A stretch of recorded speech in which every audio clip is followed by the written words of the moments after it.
Hey folks, Scott here, open-minded movie man coming to you with a movie review. It's of the film DeepStar Six. Can't believe I forgot that, but anyways, it's a 1989 film that came out in January 13th, which will be tomorrow actually. It'll be technically 30 years old, but I figured, fuck it, might as well get it over with right now. It came out in 1989, unfortunately didn't do that well. Even though the budget for this film was roughly $8 million, it made like $8.1 million, so it made its budget back, but I'm guessing they were hoping it would do a heck of a lot more, especially when you have a guy, the director, Sean S. Cunningham, who directed Friday the 13th, and that film made like next to $40 million almost alone.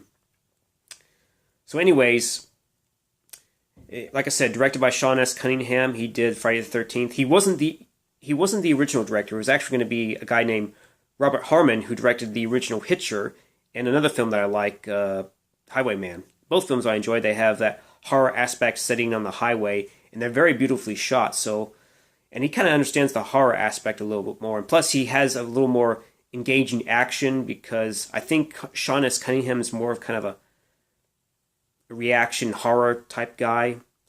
It's not to say that Sean S. Cunningham is a bad director, but maybe Robert Harmon might have been just a tad better. But anyways, Sean S. Cunningham had to step in since Robert Harmon bowed out, and Sean S. Cunningham is a confident and competent director, so there's no question about it. But to be honest, between Friday the 13th and this film, he had two other films like Spring Break and some other film, and they both did not do well. In fact, I don't think they even made $1 million.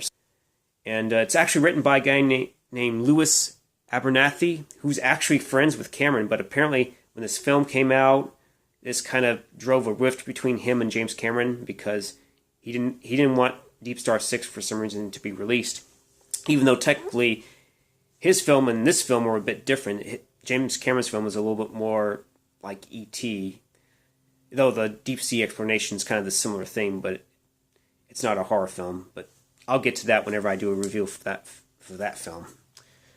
Anywho, you have a pretty solid cast. You have, or I'll get to the cast, but a fairly solid group of characters that are likable. There's one in particular that is unlikable, which I'll get to.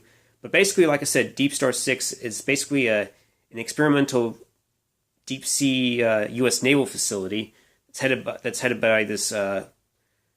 I don't know if he's a professor, but he's a project manager more than likely. It's a guy named John Van Gelder. The actor's name is Marius Weyers, and he's trying to test, underwater colonization methods, to see if there's a future in living under the sea. And of course, you have a couple of other characters. Our main lead, McBride, who's played by Greg Evigan, and his lover, what's her character's name? It's Joyce Collins, played by Nancy Everhard. They sort of have this love story, and you later find out that she's pregnant. And they're basically a pretty solid couple, just trying to just enjoying life and learning to love, pretty much, I guess you can say. Kind of wish they would have fleshed out their love story a bit more, but for the moments they share on screen, it's not too bad. You can tell this is a couple that you can relate to, Evian's character, McBride, he's basically kind of a loner, rebel type, and I guess, Collins is kind of like a conservative, but, willingness to be open and that sort of deal. So anyways, then you have a couple of other characters. Miguel Ferrer plays Snyder, who's basically the guy that always has to take orders, never really seems to get a break in life. I forget what his position is. Where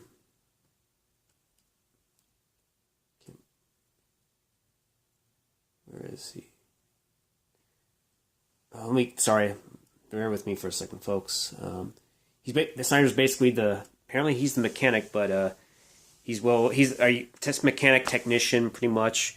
And you have another character that's likable is the captain. His name is Taurean Blacque or Blacque or however you pronounce his last name. Very likable character. We later learn he's got a family, and he seems like a really likable, understanding character. He's apparently he's good friends with McBride's character, and You have several other characters. You have Scarpelli, who is played by Nia Pepples, who I've seen her in the film North Shore, and she's appeared in a lot of other TV related stuff. So then you have another you have a geologist named Segura or whatever you call it. His name's I recognize the actor. His name's Ilya Baskin. He was in movies like 2010, and he was the landlord in Spider-Man 2 and Spider-Man 3. So yeah. And then you have another character. What's Matt McCoy's character? I think is Richardson.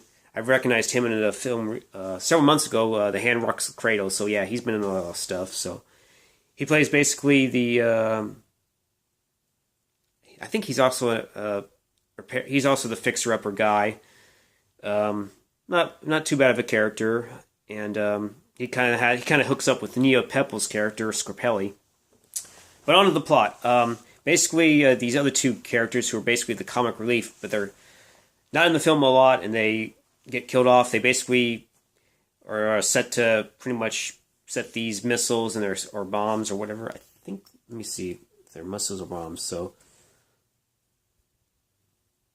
they decide to detonate part of the seabed, and it causes in doing so, it causes a massive fissure, and eventually it evokes an ancient creature that eventually advances onto them because they lost one of the remote control. Was it remote control? They send it on more. It's basically pretty much a remote control probe, but unfortunately, something unseen knocks it out of there, and they have to see if they can go back to retrieve it. Otherwise, that character.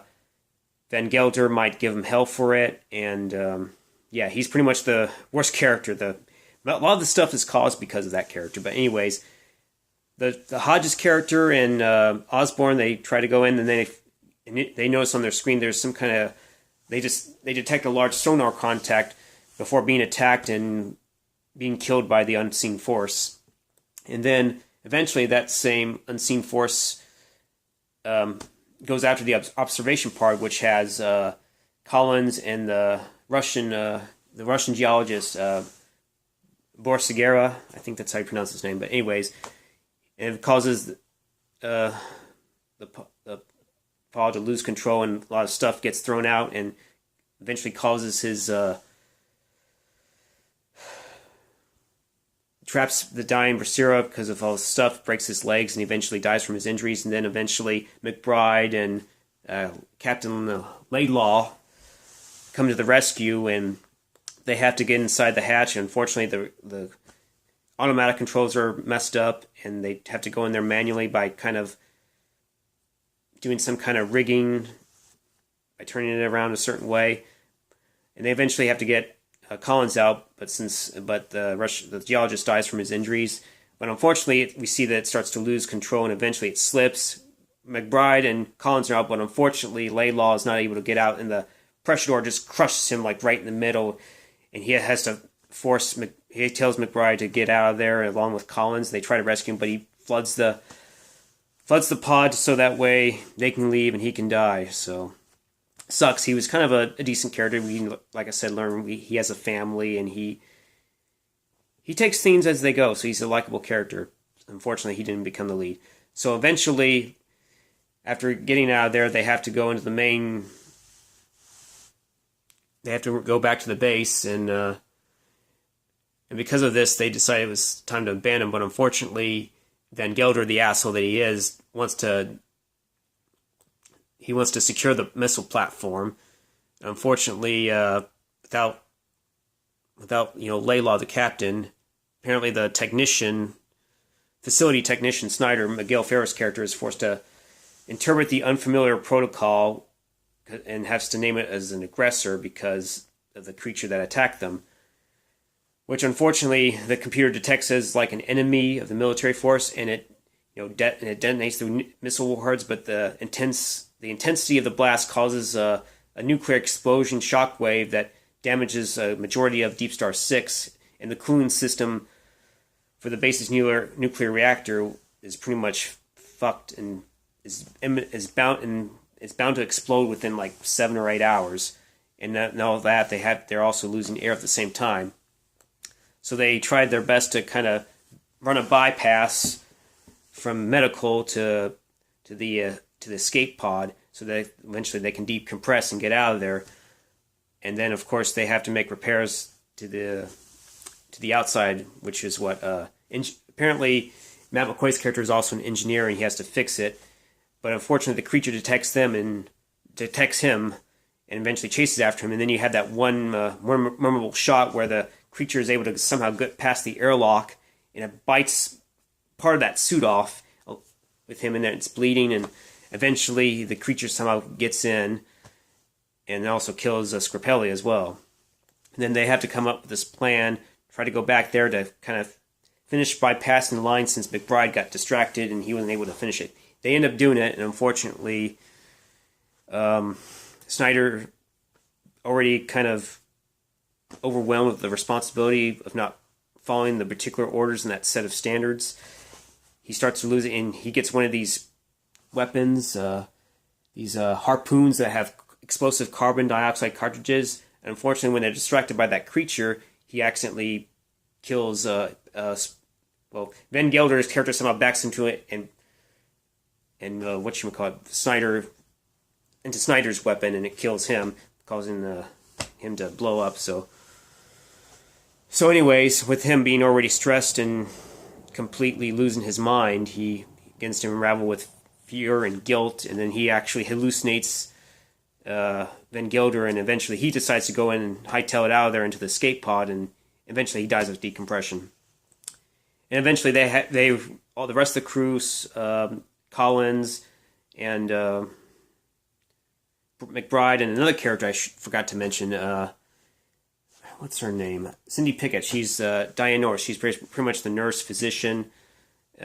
She has to kind of sacrifice herself to kind of make sure those two escape, because there's like another vessel, kind of I don't know if it's a pod or they're not a pod, but it's a mini sub that the captain and McBride used earlier to try to rescue Collins and the other geologists. But anyways, they're able to get out of there, and the creature is supposedly still in there, and then you find out that it tries to make one last desperate attempt to go after them, but McBride's able to use the fuel pump and leak all the fuel, and then light it up and blow up the creature, and that's pretty much your ending. Okay, for the cons, I don't know, maybe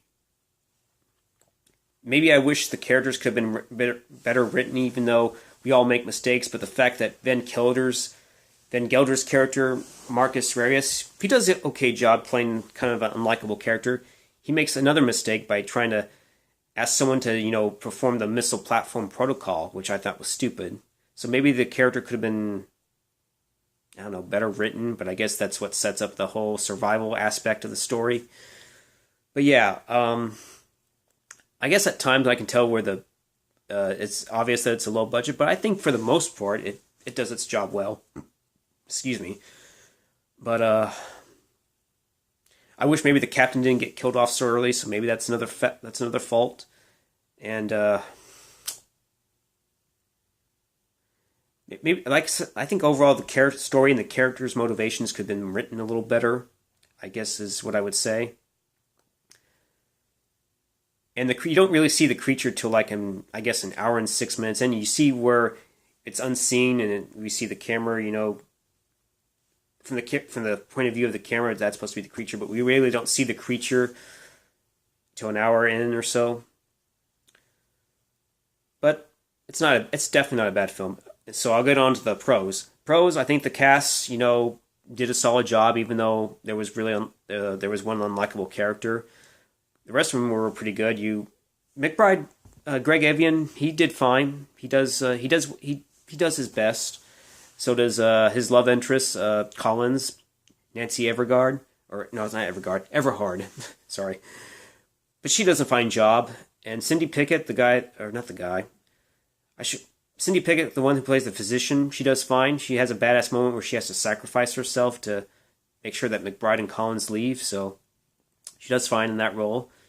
And Miguel Ferrer, he's the one that's always distressed and always taking orders. He does fine as well. He's always been an underrated actor. He's sadly no longer with us anymore. He died, I think, a couple years back. Some kind of form of cancer. I can't remember, but rest in peace, Miguel Ferrer. You were one hell of an actor. I liked his character in RoboCop, so he was cool in that.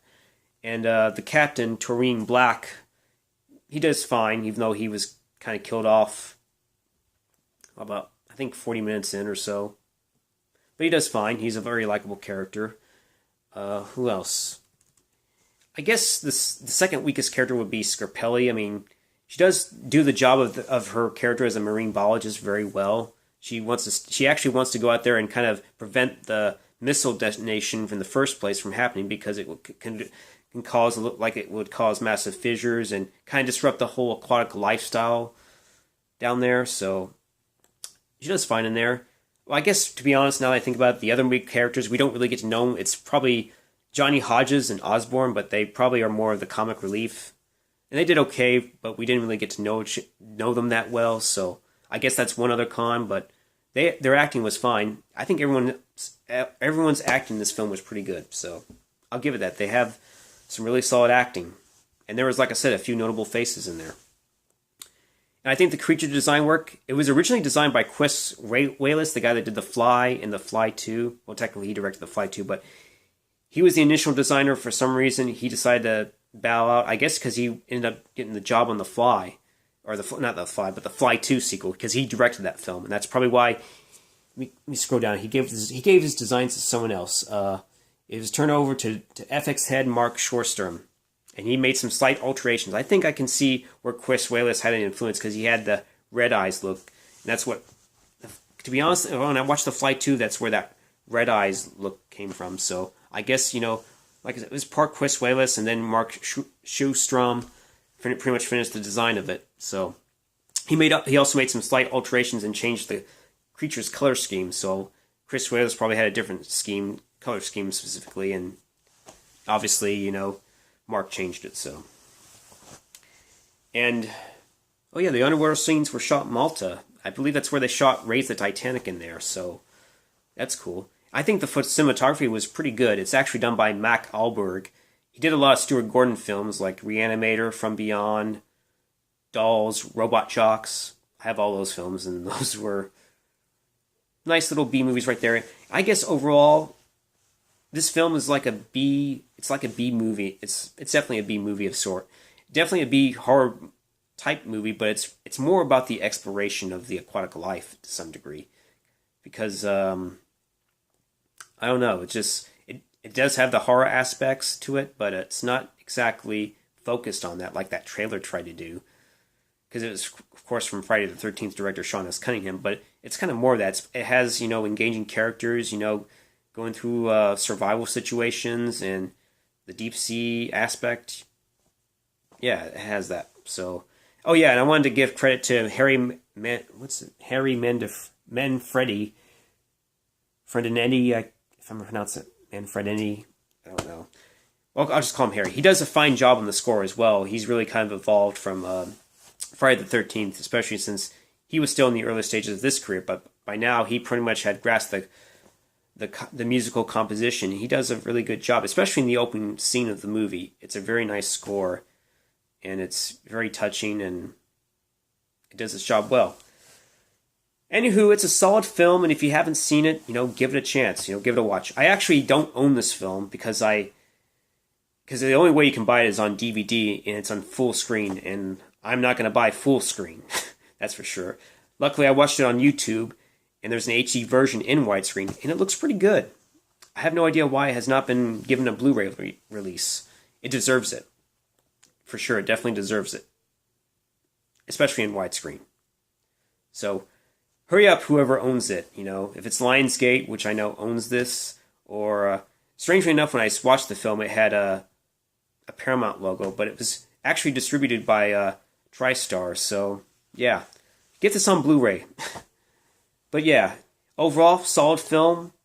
It's definitely, I guess you can say it's kind of the weakest, but it's its own film. It's different, and I like it. So thumbs up on this one. Overall, I guess I give it a B. and it's entertaining. It does its job well, and nothing more I can say on that. Okay, I'm gonna probably do some more movie reviews. I don't know what they'll be. I don't know what they'll be, but they'll be coming to you soon. So I will see you guys later. Bye bye.